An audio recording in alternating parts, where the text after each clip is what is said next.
বাংলাদেশের নাগরিক বাংলাদেশী হিসেবে পরিচিত হবেন, যেটা বিদ্যমান সংবিধানে দুই রকম করে আছে, যে জনগণ বাঙালি আর নাগরিকরা বাংলাদেশী।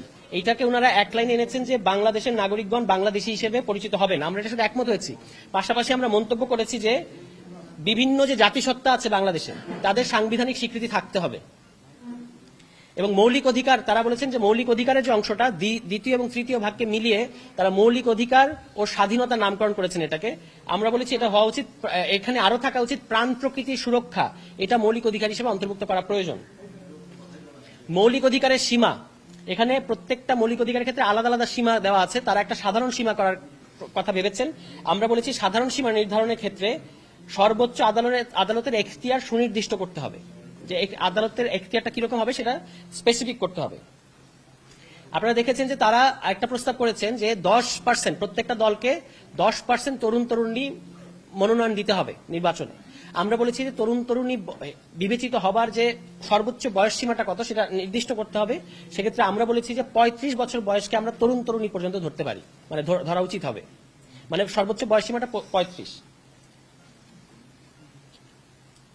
গতকালকে আমরা এটা আপনাদেরকে বলেছি যে 21 না 23, যে ন্যূনতম প্রার্থী হবার যে বয়স 21 না, আমরা বলেছি এটা 23 হওয়া উচিত। ডেপুটি স্পিকার তারা দুজন প্রস্তাব করেছেন, আমরা বলেছি একজন হয় যথেষ্ট এবং এটা বিরোধী দল থেকে হওয়া উচিত।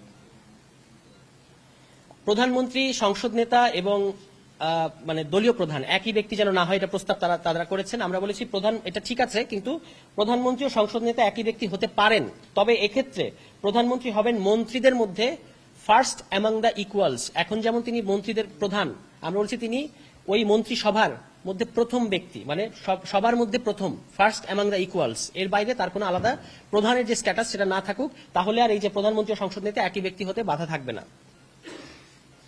তারা বলেছেন অর্থ বিল ছাড়া দলীয় সিদ্ধান্তের বাইরে মতামত দেওয়া যাবে। আমরা বলেছি এর পাশাপাশি দলের বিরুদ্ধে যে অনাস্থা ভোট, এটার ক্ষেত্রে এটাও অন্তর্ভুক্ত করা উচিত, অর্থাৎ অর্থ বিল এবং দলের বিরুদ্ধে অনাস্থা ভোট ছাড়া অন্যান্য সকল ক্ষেত্রে স্বাধীন মতামত দিতে পারবেন সংসদ সদস্যরা।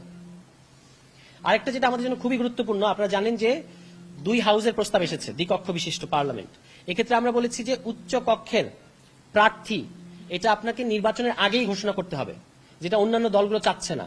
আমরা বলেছি নির্বাচনের আগেই। কেন এটা আমরা বলেছি, ভোট কিন্তু কারেন্ট যে প্রস্তাব তার মধ্যে ভোট, একজন ভোটার কিন্তু একটাই ভোট দেবেন, ওই একটা ভোটেই আপনার ওই ভোটের পার্সেন্টেজ জমা হবে।